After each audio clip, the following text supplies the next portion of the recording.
이렇게 재판관들의 이견이 기각, 인용, 각하 세 가지 갈래로 다 쪼개졌기 때문에요.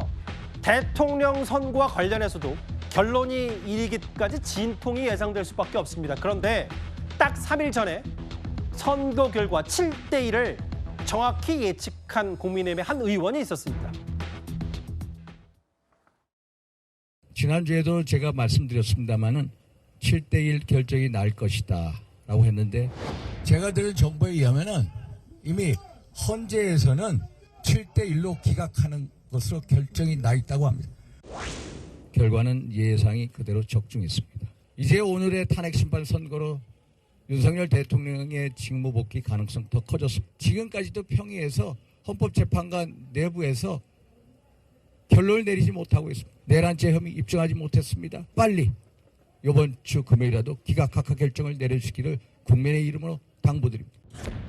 이번 기각 판결이 대통령 탄핵 선고에 어떤 영향을 미칠 거로 보시는지 궁금합니다. 별개 사건이기 때문에 바로 뭐 직접적인 영향이 있다고 생각하지는 않지만 그러면서도 한 가지 좀 아쉬운 부분은 이번에 이 헌법 재판을 하면서 의결 정족수에 대해서는 판단을 했지만 이 탄핵 소추 이 내용 중에서 내란죄를 뺀 부분에 대해서는 전혀 판단이 없었습니다. 그래서 그 부분에 대해서는 한편 아쉽기도 하고 한편은 좀 의아스럽기도 하고 그런 부분입니다.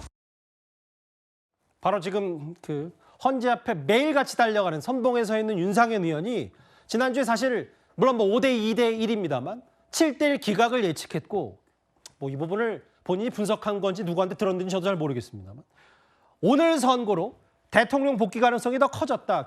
최은정 변호사님.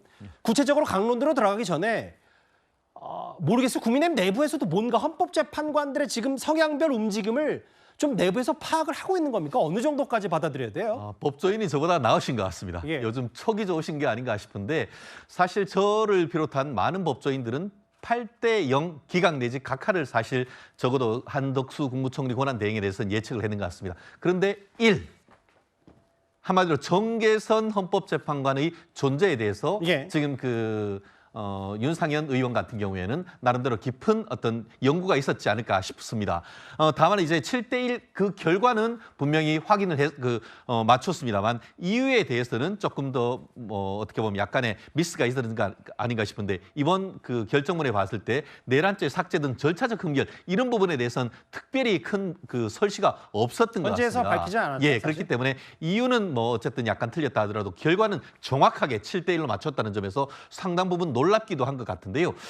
다만 이제 이 의미, 이것에 어떻게 보면은 한덕수 국무총리 권한대행의 복귀의 의미가 결국은 윤석열 대통령의 복귀 가능성이 커졌다라는 그런 점에 있어서는 정치적인 해석이 저는 분명히 맞다고 생각합니다. 특별히 오늘 지금 한덕수 국무총리 권한대행에 대한 탄핵 기각이 있고 더불어서 수요일 날 이재명 대표에 대한 유죄가 만약에 나온다고 하면 여론의 흐름이 상당히 바뀔 가능성이 있지 않습니까? 그런 정치인으로서의 여론의 흐름에 대해서 굉장히 민감한 그런 부분이 오늘 결과를 맞춘 거에 핵심 요체가 됐던 것이 아닌가 생각을 합니다. 그러면 윤상현 의원이 이렇게 되면 대통령 복귀 가능성이 높아졌다는 건 구체적인 것보다는 이렇게 이념 성향별로 갈린 것들이 영향을 미쳤다. 최 변호사 생각도 그런 저는 겁니까? 개인적으로 그렇게 생각을 합니다. 예. 그렇지 않고서야 이 정도의 결과를 맞추기는 좀 어려울 것 같은데요. 예. 왜냐하면은 저는 그렇게 믿었습니다. 아무리 이념적 성향이 다르다 하더라도 예. 이 사안이라고 하면은 8대0으로 기각이나 각하될 가능성이 높다라고 했는데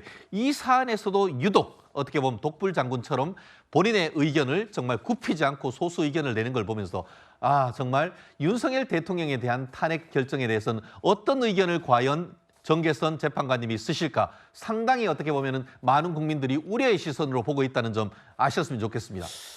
그런데 이제 헌법재판관들 정말 바쁠 수밖에 없는 게요. 오늘 한덕수 총리에 대한 탄핵 선고 이후에도 오후에도 지금 대통령 관련 평의를 이어가는 걸로 전해졌습니다. 그런데 이렇게 재판관들 의견이 쪼개졌다면 쪼개졌다는 평가들이 많아서 대통령 탄핵에 대한 결론도 장기화 가능성이 있습니다. 강성필 부위원장님. 네.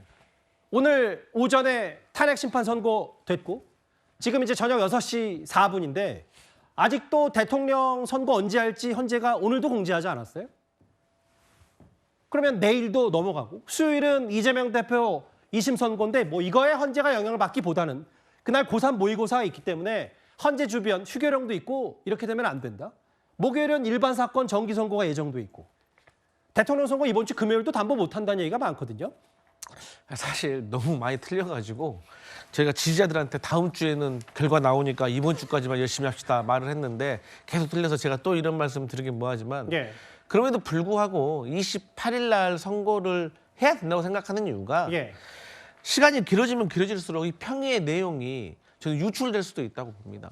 저는 벌써 지금도 뭐 조금씩 막 유출이 되는 것 같아요. 어떤 사람이 지나가다가 두 여성분의 목소리가 커졌다느니, 그래서 그분이 뭐 정계성과 김복형이라느니 이런 것들이 지금 유출되고 아니, 있고. 민주당에서도 중앙일보 보도 보니까 5.5 대 2.5 뭐 이런 얘기도 누군가가 하던데. 어떻게 사람을 점으로 바꿀 수가 있겠습니까? 그러게요. 예, 저도 그렇기 그렇게 때문에 생각합니다. 예. 이제 누가 물어보니까 뭐라도 알려줘야 되니까 이제 하는 거지. 사실 국민의힘이나 민주당이나 사실 정보가 없긴 마찬가지지 마치 알고 있는 것처럼 말씀하시는 분도 있는 것 같아요. 그래서 결론적으로는 저는 오늘만 하더라도 벌써 구정영 변호사님 그러시잖아요. 헌법재판소에 대해서 되게 비난하시잖아요. 잘못되고 법리가 안 좋다고. 그러니까 이러면 계속해서 헌법재판소의 신뢰가 계속 무너질 수가 있기 때문에 예. 저는 국민의 알 권리 차원에서도 이제는 있는 그대로 28일 날 정도 됐을 때는 저는 선고를 해야 되지 않겠나 저는 그런 생각을 합니다. 근데 확실한 건 이런 분위기 봤을 때 월화 가능성은 극히 낮아졌으면 이재명 대표의 항소심 선고가 먼저일 가능성은 뭐 매우 높아졌습니다. 근데 아까 저희가 여러 가지 얘기들을 좀 해봤지만 언론이 한덕수 총리 건에 대한 탄핵 선고가 나오기 전에 무엇보다 주목했던 건 바로 이 부분입니다. 계엄이 위법했는지 여부에 대한 판단, 헌법재판소가 아예 안 했어요. 그 화면을 좀 보겠습니다. 구체적인 판단을 안 했습니다. 내란 관련해서. 이렇게 되면 법조계에서는 대통령 선고 내용과 기일이 불투명해졌다는 관측도 나오는데요. 구재영 변호사님. 힌트를 안 줬어요. 헌법재판소가 무슨 이유라고 보십니까? 그 부분에 대해서 사실관계가 정리가 안 됐다 이렇게 평가할 수 있습니다. 자신이 없기 때문에 결론으로 올릴 수가 없고 아직도 윤석열 대통령에 대한 그 부분은 평의가 진행 중이기 때문에 한덕수 국무총리에 대해서 정리된 사실관계를 올릴 수가 없다. 그래서 저는 예전에 구속 취소가 됐을 때 그때 당시에 여러 진영에서 뭐 3월 14일 선고, 21일 선고 이런 얘기들도 많았잖아요. 그때 예. 제가 구속 취소됐을 때 아니다 28일까지 밀린다라고 얘기했었는데 다시 정정해야 될 것 같습니다. 저는 4월로 넘어갈 가능성이 높아졌다. 오늘 결정문을 보면은 그 가능성을 유추해 볼 수 있다. 이렇게 평가를 하는데 예. 일단 원래는 그게 계엄이 어떤 식으로 위법인지 거기에 대해서 관여가 있는지 이런 식의 구조를 취하는 게 일반적이거든요. 예. 근데 그 부분에 대해서 알맹이를 쏙 빼버렸어요. 그리고 내란죄 철회라는 굉장히 양쪽 사건에 걸리는 법적 쟁점, 중요 쟁점임에도 불구하고 그거에 대해서도 판단도 빼버렸어요. 그러니까 예. 제가 아까부터 계속 결론만 두드려 맞췄다 뿐이지 논리 구성이 약하다라고 하는데 이 부분도 그런 부분입니다. 근데 이게 왜 그러냐면은 예. 헌법재판소 결정례를 분석해 보면은 재판관끼리 의견이 팽팽하게 갈리는 사건들도 사실관계에 대해서는 의견이 갈리지 않아요. 어떤 얘기냐면 예를 들어서 빵을 훔쳤다. 그게 형법적으로 절도죄다. 이거에 대해서는 징역을 줄까 벌금을 줄까 이런 구조로 간다고 치면은 헌법재판소에서는 빵을 훔쳤다. 빵을 안 훔쳤다. 이 두 개가 병존하지는 않습니다. 그거는 사실관계를 하나로 정리를 해요. 그게 평의 과정이거든요. 근데 지금 사실관계 자체가 갈라지기 때문에 아직 그게 하나의 사실관계로 확정이 안 됐다. 그러니까 평결을 논할 수가 없어요. 평결로 들어가기 위해서는 사실관계에 대한 것들이 정리가 돼야 되는데 사실관계를 정리하려고 그러면 당연히 증거에 대해서 검토를 해야 된다. 이건 증거 능력 없는 거 아니야? 수사권 없는 데서 갖고 온 증거 아니야? 빼고 하다 보면은 사실관계에 대해서 정리가 안 됐다. 이거를 이 상태에서 나는 빵을 훔쳤다고 보니까 탄핵, 나는 빵을 안 훔쳤다고 보니까 기각 이렇게는 안 해요. 그러니까 사실관계가 아직 정리가 안 됐다. 그러면은 오늘 결정된 한덕수 국무총리 사건은 거기에 대한 자신이 없으니까 빼버렸다. 그럼 이게 요 하루 이틀 사이에 정리될 내용인가? 그렇지는 않거든요. 제가 그래서 이번 주도 넘어갈 가능성이 높다. 4월로 간다. 그렇죠. 그럴 가능성이 그러니까 구 변호사 높아졌습니다. 말씀은 이게 결국은 누군가가 윤 대통령 선거의 가늠자, 예고편, 그래서 주목을 해야 된다. 내란죄, 계엄의 위법 여부를 어떻게 헌재가 판단을. 다만 이걸 지금 일부러 안 한 게, 뺀 게 아니라 아예 거기까지 가지 못해서 넣을 수가 없었던 거다. 이렇게 해석하시는 거네요. 그렇죠. 정확합니다. 그러니까 자신이 없어서 그거에 대해서는 평가를 못 하겠고 그러니까 거기에 공모 관여가 있는지 없는지 요거 하나만 가지고서 그냥 뺐거든요. 그러니까 예. 앞에 정말 알맹이는 아직 평의가 계속되고 있다고 보는 게 합리적입니다. 알겠습니다.